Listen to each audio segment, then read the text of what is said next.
Hello students, आपका स्वागत है मेरे YouTube channel LKS mathematics class में। आज का वीडियो में जो हम देखेंगे पाइथागोरस का विलोम प्रमेय, मतलब पाइथागोरस का विलोम प्रमेय हम देखेंगे। अगर आप पाइथागोरस प्रमेय नहीं देखे हैं तो मेरे चैनल पर जाकर निश्चित रूप से आप पाइथागोरस प्रमेय को देख लें। इससे क्या होगा कि आपको पाइथागोरस का विलोम समझने बहुत सुविधा होगा, आपको समझने में आसान होगा। इसके लिए आप पाइथागोरस प्रमेय निश्चित रूप से जाके देख लें। आइए चर्चा करते हैं पाइथागोरस का विलोम प्रमेय का। और ये क्वेश्चन जो है आपके एग्जाम में दो तरीके से पूछते हैं। एक तो 5 मार्क्स में पूछता ही है और 2 मार्क्स में भी कभी कभी पूछ देता है, ठीक है ना। तो बात करते हैं कि सबसे पहले कि 2 मार्क्स में किस हिसाब से पूछेगा। तो अगर 2 मार्क्स में क्वेश्चन इस प्रकार कहेगा कि पाइथागोरस के विलोम प्रमेय को लिखे, पाइथागोरस के विलोम प्रमेय को लिखें, तो सिर्फ आपका जो सामने कथन देख रहे हैं बस कथन को लिख देना है। क्या है कथन, समझिए। यदि किसी त्रिभुज की एक भुजा का वर्ग अन्य 2 भुजाओं के वर्गों के योग के बराबर हो तो पहली भुजा का समकोण समकोण होता है, बस कथन लिख देना है। या अगर आप एग्जाम में कहेंगे पाइथागोरस प्रमेय के विलोम को लिखकर सत्यापन करें, सिद्ध करने के लिए कहेगा तो आपको 5 नंबर में पूरा सिद्ध करना पड़ेगा।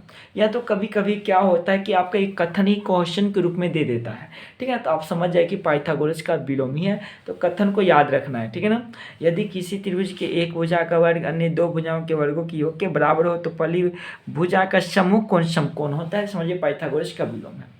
तो इसके लिए सबसे पहले क्या करेंगे कि एक त्रिभुज बना लेते हैं। सबसे पहले चलिए देखते हैं त्रिभुज।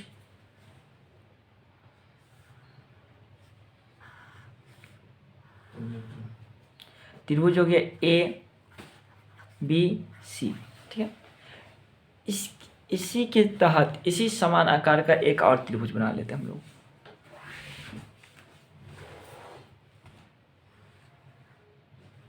इसका नाम देते हैं DEF। इसमें जो क्या है कि ये जो देख रहे AB जो है इसके बराबर ही DE है, और BC के बराबर क्या है EF है, और AC के बराबर क्या है DF हो जाएगा, ठीक है ना। तो इस प्रकार हम इस त्रिभुज के समरूप एक और त्रिभुज बना लिए, DEF बना लिए। तो सबसे पहले हम यहाँ पे लिखेंगे कि दिया हुआ है कि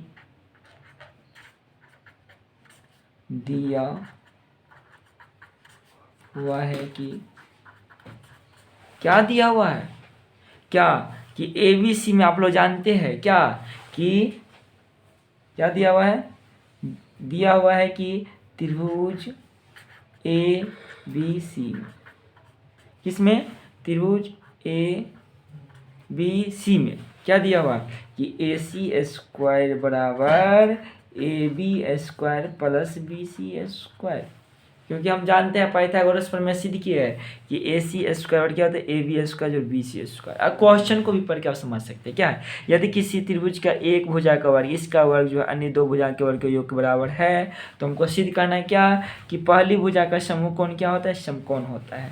तो यहाँ पर लिख देंगे, चलिए आगे देखते हैं। तो लिख देंगे तो सिद्ध करना है कि क्या सिद्ध करना है, कोण B पर 90 डिग्री। क्या सिद्ध करना है, कोण B पर 90 डिग्री सिद्ध करना है। मतलब पहली भुजा का समकोण क्या है, B है, B पर मतलब कितना डिग्री सिद्ध करना है, 90 डिग्री सिद्ध करना है, ठीक है ना। चलिए अब हम लोग आगे देखते हैं। इसके बाद हम लोग इसका बनावट देखेंगे। चलिए बनावट देखते हैं। चलिए बनावट में क्या किया, कुछ नहीं किया, बस थोड़ा समझना है बनावट में। देखिए एक इसके समरूप क्या किए, एक त्रिभुज बना लिए DEF। तो लिख देंगे एक समरूप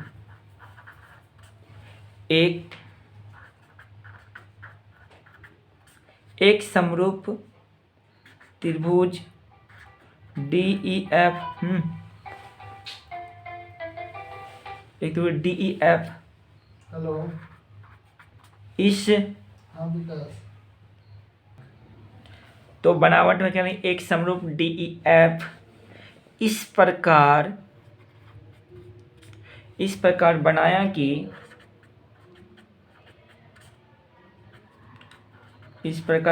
कि कोण E बराबर 90 डिग्री, कोण ई बराबर 90 डिग्री, ए बी बराबर डी ई, बी सी बराबर ई एफ तथा ए सी बराबर डी एफ। समझ गए ना?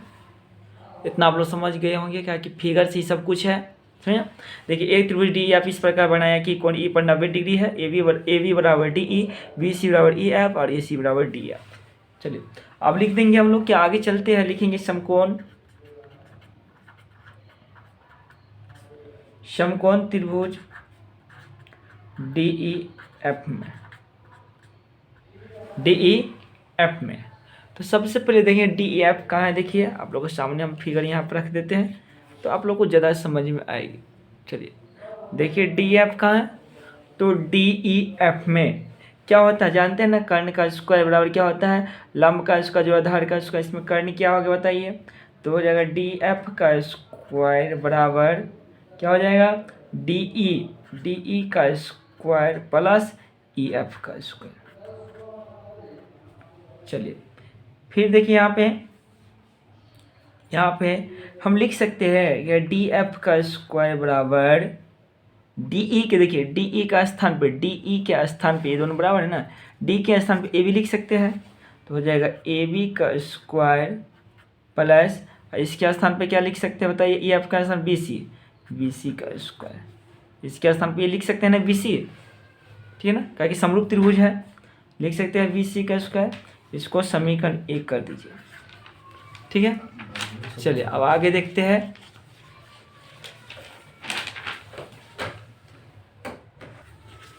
तो अब आगे देखते हैं, अब इसमें बताइए तो ए बी सी में क्या हो जाएगा बताइए, ए सी स्क्वायर बराबर हो जाएगा आपको ए बी का स्क्वायर प्लस क्या हो जाएगा बी सी का। इसको समीकरण 2 बना लीजिए। अब क्या करना है, समीकरण 1 और 2 से चलेंगे, लिख देंगे समीकरण 1 और 2 से, समीकरण 1 और 2 से, तो समीकरण 1 कितना है डी एफ, तो आपका हो जाएगा डी एफ स्क्वायर बराबर जो हो जाएगा ए सी के स्क्वायर के बराबर हो जाएगा, ठीक है ना। तो डी एफ का क्या है, डी एफ स्क्वायर क्या हो जाएगा ए सी स्क्वायर। यहाँ पे देखिए तो हम स्क्वायर काट सकते हैं, तो मेरा डी एफ बराबर निकल गया कितना, ए सी निकल जाएगा आपका, ठीक है ना।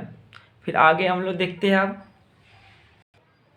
अब हम लोग आगे देखेंगे, लिखेंगे त्रिभुज ए बी सी एवं त्रिभुज डी ई एफ में, इसमें देखेंगे हम लोग। चलिए देखिए ए बी सी आप लोग के सामने में है और डी ई एफ भी है, आप लोग देख रहे हैं, ये है। चलिए इसमें जो देखिए क्या है कि हम देख रहे हैं क्या ए बी बराबर डी है कि नहीं है ए बी बराबर क्या है डी ई के बराबर है, और बी सी के बराबर कौन है बताइए, बी सी के बराबर आपका क्या है ई एफ है, तो ई एफ और निकल भी चुका है। इससे पहले आप लोग थोड़ा इससे पहले जो हम लोग निकाले हैं, क्या निकाले हैं कि ए सी बराबर क्या है, ए सी बराबर डी एफ भी है, तो ए सी बराबर डी एफ मेरा 3 भुजा बराबर हो गया। मतलब इसको नीचे हम लिख देंगे, इसीलिए एस समरूपता से,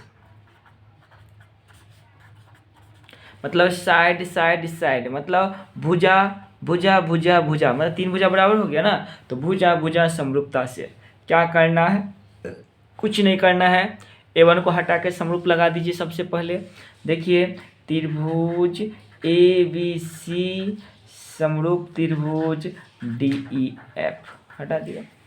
चलिए यहीं पे तो आपका सिद्ध हो जाएगा, क्या सिद्ध हो जाएगा, कोण बी बराबर कितना डिग्री हो जाएगा 90 डिग्री। यही आपका सिद्ध हो गया पाइथागोरस का विलोम, यही आपका सिद्ध हो गया। तो आप लोग को निश्चित रूप से समझ में आया होगा तो निश्चित से लाइक कीजिए, शेयर कीजिए और कमेंट कीजिए। और मेरे चैनल से नहीं जुड़ा तो निश्चित से लाइक कर लीजिए और सब्सक्राइब निश्चित रूप से कर लीजिए, ठीक है। तो आज के लिए इतना ही रहते, जय हिंद जय भारत।